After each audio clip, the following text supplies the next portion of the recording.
I'm looking at this polynomial, 4x squared plus 28x plus 49, and I'm trying to factor the polynomial if possible. So I'm just following this grouping method, or sometimes called the AC method. And the first thing I want to do is check my terms to see if there's a greatest common factor. So if I look at my terms, 4x squared, 28x, and 49, I know that the x only shows up in 2 of the terms, so for sure I'm not worried about factoring out any variables. But then we have to consider 4, 28, and 49. Okay? So I know factors of 4. Things that divide evenly into 4 include 1, 2, and 4. I know that numbers that divide evenly into 28 include 1, 2, let's see, 3 doesn't work because 28 isn't evenly divisible by 3. 4 works, 4 times 7. 5 won't work, 6 won't work, 7 works, 8, 9, 10, 11, 12, 13, 14 works, and I think that's it, and 28. Okay, with 49, the factors of 49, I've got 1 and 49, and I have 7 and 7. Okay, so if I look at these factors, there's nothing that all 3 of these have in common. So I know that I don't need to worry about factoring out the greatest common factor of these terms, because there is no common factor other than 1. So, all right, so now we're going to actually move into the work of this grouping method, okay?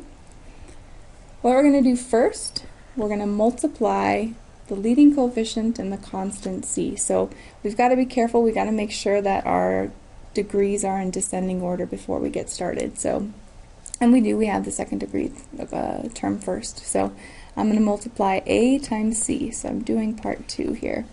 A times c is 4 times 49. This is, let's see, 28. Oh shoot, 4 times 49, let's see here. You get out your calculators. 3, 4, 16, it's 196. 196, okay. Alright, so now we want to find a pair of factors of AC. So find a pair of factors of A times C, which in our case is 196, whose sum is B, which in our case is 28. Okay, so just looking at these two numbers, I have no idea what these are. So I'm going to start thinking about factors of 196. So I'm going to do a little factor tree here to try to figure out all the prime factorizations that I could get, or the prime factorization of this number. So if I divide this by 2, 2 goes into 19, 2, let's see, 9 times, right? And goes into 16, 8 times. And then I've got 98 is 2 and 49, and I've got 7 and 7. So from this information here, I'm stopping at my primes. I've got 2 times 2 times 7 times 7. Okay? So I'm trying to combine these factors to get a sum of 28.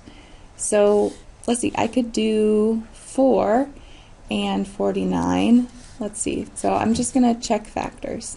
Okay, so check factors of 196. Okay? So if I check 4 and 49, 4 plus 49 is equal to 53, so that won't work. Let's see, let's try 28 and 7. That won't work. 28 plus 7 is 35. Let's try 14 and 14. Aha! We have found it. Good. 14 plus 14 is 28. Okay. So why is this good? Our goal here is to figure out how to write this 28 as the sum of two terms so that we have two groups with a common factor, okay? And that sounds crazy, but if you look at the polynomial as it is now, our only other option in factoring this is trial and error. And trial and error can be pretty treacherous because there's a lot of different possibilities in your factorization of this polynomial. So this method, though it seems a little bit crazy at first, is really nice because it'll get you a solution a little bit faster, I think.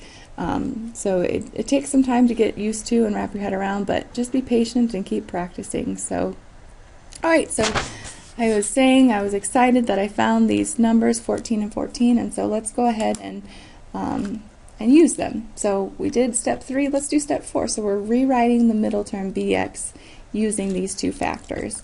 So we're going to rewrite 28x as 14x plus 14x. So step 4, our polynomial is going to become 4x squared plus, I'm just going to rewrite it again so we're on the same page, is equal to 4x squared plus 14x plus 14x. And it's really important when you're factoring to keep reminding yourself that you can't change the expression. So if it's not equivalent, then you can't do it, okay? So I'm doing something which still leaves me an equivalent expression. So all I'm doing is, instead of 28x, I'm writing 14x plus 14x, which is still 28x, so I'm good. Okay, so now I was doing this to get two groups, okay? So here's my group 1, here's my group 2. And I'm going to focus on these one at a time and kind of ignore the other group for a little bit. So if I focus on group 1, and if you need help with this, let me know, but our greatest common factor of group 1 is going to be 2x, okay? If I factor that out, 2x times 2x is 4x squared, and 2x times 7 is 14x, okay? Now if I look at 14x and 49, my greatest common factor is 7, okay? Alrighty.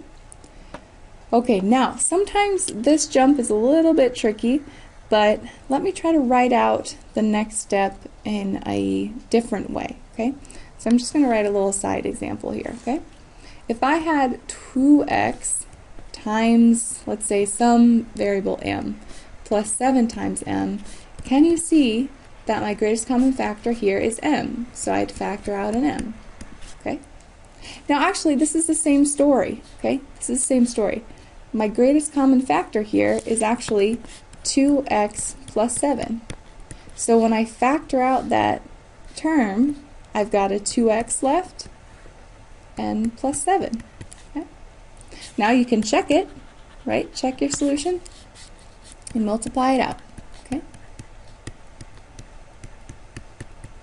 So we get 2x plus 7. I'm going to distribute this guy to both of my terms here, to 2x and to 7, times 2x plus 2x plus 7 times 7. And I will distribute again. 2x times 2x is 4x squared. 7 times 2x is 14x. And 7 times 2x is 14x. 7 times 7 is 49. So I get the same polynomial I started with, which is important. If I didn't, I know I did something weird in my factoring. So my solution here is 2x plus 7 times 2x plus 7.